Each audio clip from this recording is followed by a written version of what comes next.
धन्यवाद संचालक महोदय।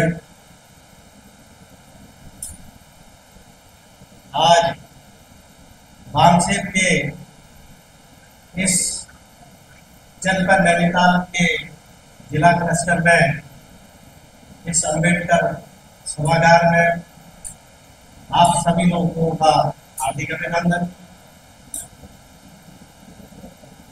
आज के इस कार्यक्रम की अध्यक्षता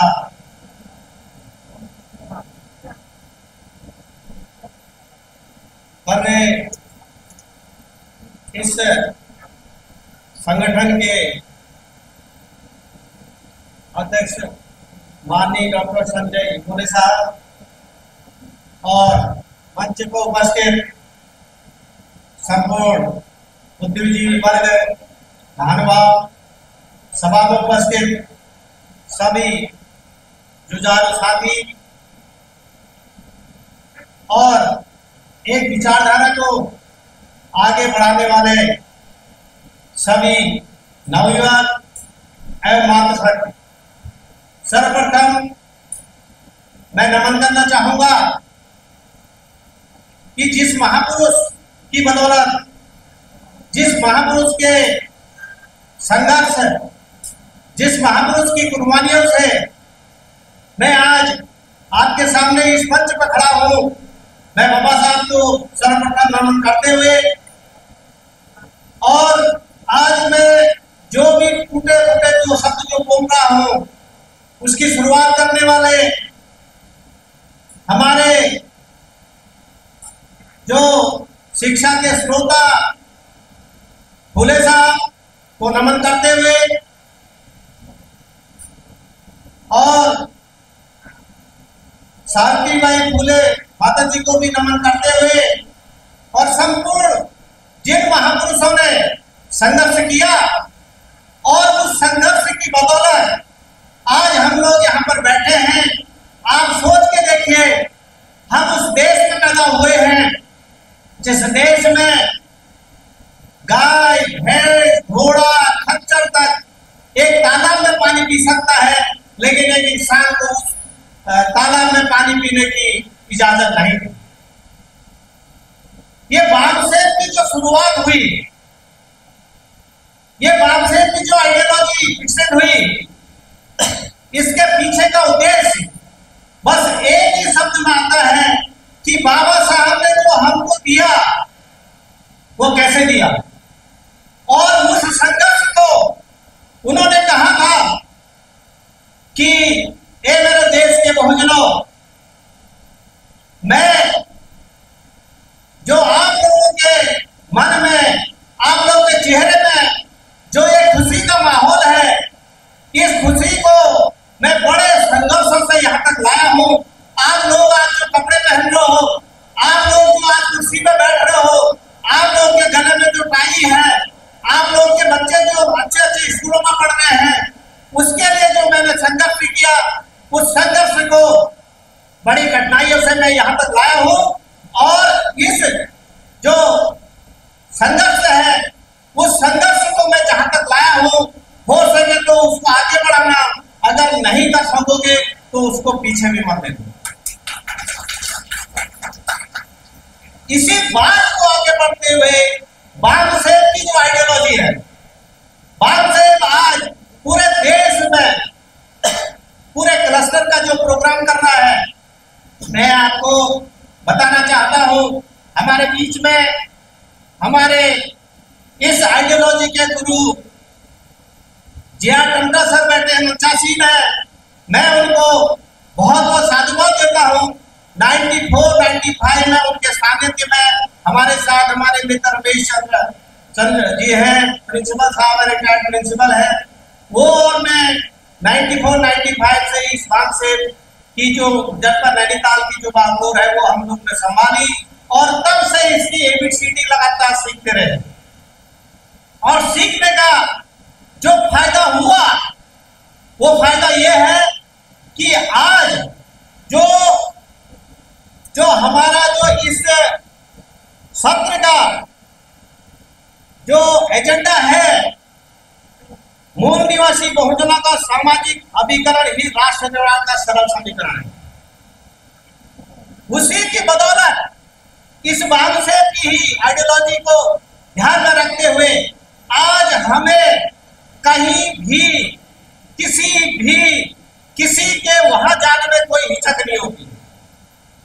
और हम उन्हें जो एक विचारधारा है, उस विचारधारा से कि समता, स्वतंत्रता, बंधुत्व, भाईचारा, इस बात को लेके अगर आप कहीं भी जाएंगे तो मुझे नहीं लगता कि आपको कोई तिरस्कार करेगा या आपसे कोई बदतमीजी करेगा। यह विचारधारा है। और अक्सर इसका जो बिल्कुल जो बांगसेब का जो हमारा इस समय का जो टॉपिक है, इसका अगर उसका आप रिजल्ट देखना चाहेंगे तो रिजल्ट ये है कि आज के समय में जो बच्चे आज हैं, उन बच्चों में कहीं कम से कम हमारी अपने कम्युनिटी के प्रति तो समर्पण की भावना है ही, लेकिन उनके अंदर जो जाति की भावना है, मुझे नहीं लगता है कि बच्चे इस बात को देखते हैं। ये बांगसेब की आइडियोलॉजी है। और ये हमारे महापुरुषों की अभी बातें थे, हम देर से पहले जो हमारे इस मंच से बोल रहे थे बुद्धिजीवी वर्ग, आरसी टंडा साहब, तो उन्होंने कहा कि 7,642 जातियों को, और इसी तरह पूरे उत्तराखंड में भी बहुत सारी जातियां हैं, उन जातियों के एक सूत्र में बांधने का कार्य किया मुंशी हरिप्रसाद टंडा जी। ऐसे समय समय पर हमारे महापुरुष पुरुष पैदा हुए हैं, उन्होंने हमको रास्ता दिया है। और उस रास्ते पर आज चलकर आज यहाँ जो आप एक भीड़ देख रहे हैं, लोगों का एक जनसमूह देख रहे हैं, ये उन्हीं जैसे महापुरुषों का एक योगदान है और उन्होंने कुर्बानियां दी हैं। कहावत है कि मुफ्त में सम्मान नहीं मिलता। मेरे साथियों, आज हम विभिन्न बहुत सारी दिक्कतों से जूझ रहे हैं, हमारा समाज बहुत सारी दिक्कतों से जूझ रहा है। आज देखिए, उत्तराखंड की अगर बात करें तो उत्तराखंड जिसको देवभूमि नाम दिया है, और वहां देवभूमि का मतलब आप समझ रहे हैं कि यहाँ देवताओं का वास, उनका कथन है। ये हमारी आइडियोलॉजी नहीं है, ये तथाकथित लोगों की आइडियोलॉजी है। इसका मतलब है यहाँ देवताओं का वास है, और हमको किस में रखते हो लोग?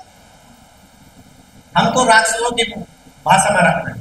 तो इसका मतलब उनका तो हमारे साथ कभी मेल हो ही नहीं सकता। ये वो लोग कहते हैं, ये मैं नहीं कह रहा हूं। हम तो समता, स्वतंत्रता, बंधुत्व, भाईचारे की बात करने वाले लोग हैं। लेकिन वो जगह जगह आज आप देखिए कि इस उत्तराखंड में मैं एक दिन पढ़ रहा था कि 10,000 करोड़ रुपया माननीय मुख्यमंत्री महोदय केंद्र से केवल मंदिर माला निर्माण के लिए लाते हैं। आप सोच के देखिए कि आज भी हमारे कई नंगे भूखे लोग जिनके पास एक छत भी नहीं है, जिनके पास सुबह का शाम को खाने की रोटी नहीं है, उनसे अच्छा यह होता कम से कम अगर उस पैसे को सही उस पर इस्तेमाल किया जाता, कम से कम लाखों लोगों को छत मिलती। लेकिन ये लड़ाई कौन लड़ेगा? अभी हमारे माध्यमिक शिक्षा के निदेशक साहब ने बात कही थी कि आज 3600 पद जो हमीदा में है, जो दैनिक वेतन भोगी है, जो उपनल वाले हैं, उन लोगों को नियमित किया जा रहा है। लेकिन वहां कहीं भी हमारा रीजन से भी कोई बात नहीं। तो इस लड़ाई को कौन लड़ेगा? हम लोग जितने भी आज लोग हैं, मैं एक बात कहना चाहूंगा कि हम जहां भी पहुंचे हैं उसकी लड़ाई क्या हम लोगों ने लड़ी? हम लोगों ने नहीं लड़ी। वो लड़ाई किसने लड़ी? वो लड़ाई हमारे महापुरुषों ने लड़ी। वो एक रास्ता देंगे, भारत के संविधान पहुंचे। लोग, कई लोग तो बात करते हैं, हमारे साथ भी ऐसे लोग आ रहे हैं, मैं तो रिजर्वेशन से कोई, मेरे को तो कोई फायदा नहीं मिला। बात यहाँ पर आती है, रिजर्वेशन से फायदा नहीं मिला, पढ़ने का अधिकार तो मिला। जब पढ़ने का अधिकार मिला तब आप वहां तक पहुंचे और तब आप मुझे मुझसे कहते हैं कि मुझे तो रिजर्वेशन को नहीं, पढ़ने का अधिकार ही नहीं होता तो कैसे जाते। प्रश्न इस बात का है। तो वो जो 3600 पद है उसमें कहीं भी रिजर्वेशन की कोई व्यवस्था नहीं।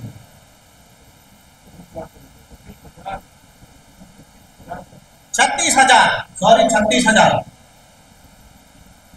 तो ये लड़ाई, इसीलिए मैं कह रहा हूं कि हम लोगों ने, हमको जो भी मिला हम तो बहुत मस्ती करके ये संघर्ष हमारे महापुरुषों ने किया।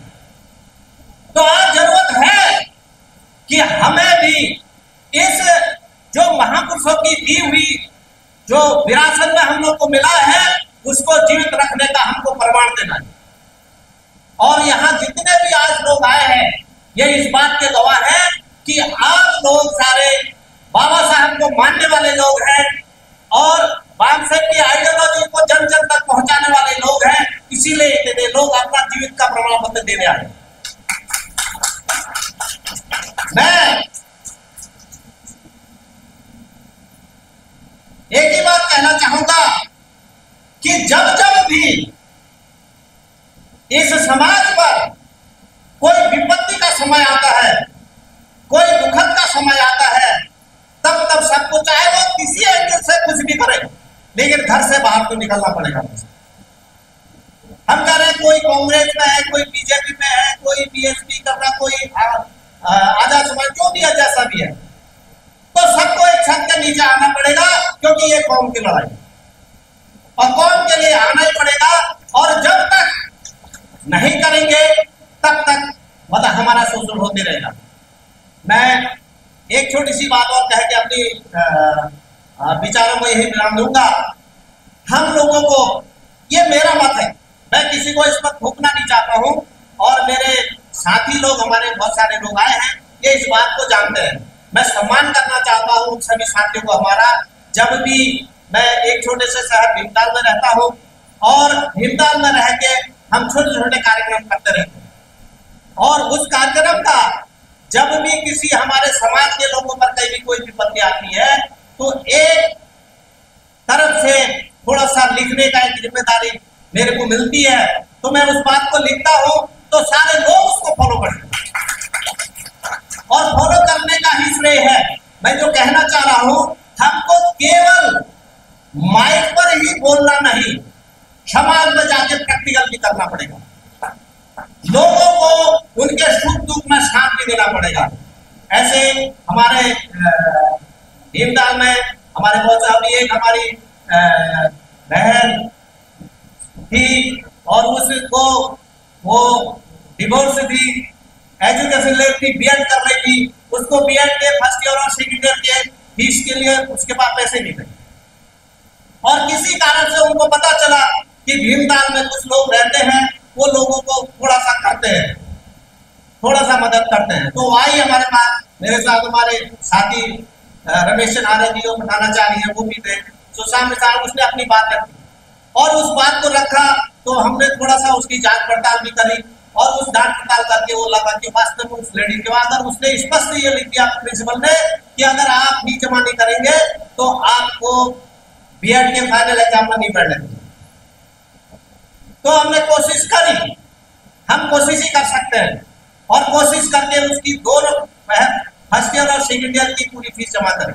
मैं साधुवाद देना चाहता हूँ उन सभी लोगों को जो लोग, मेरा कहने का मतलब है कि हमको धरातल में भी काम करना पड़ेगा, केवल माइक में नहीं, धरातल में भी कुछ करना पड़ेगा।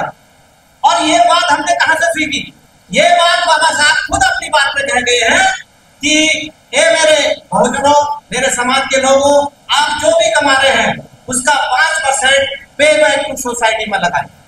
ऐसे बहुत सारे प्रसंग अगर आप जानेंगे तो एक बार किसी को कैंसर हुआ था, उसके लिए हमने 1.5 लाख रुपया जमा किया। एक बार किसी और का वो एमएससी में उसका फीस नहीं था, उसके लिए भी 1 लाख के समथिंग पैसा जमा करा। साथी लोग करते हैं और एक आवाज करने के लिए आपके अंदर भी होना चाहिए। सबसे पहले अगर होता है तो मैं जमा करता हूँ, तब हमारे लोग सारे लोग आते हैं। हाँ, ये कर मैं बहुत बहुत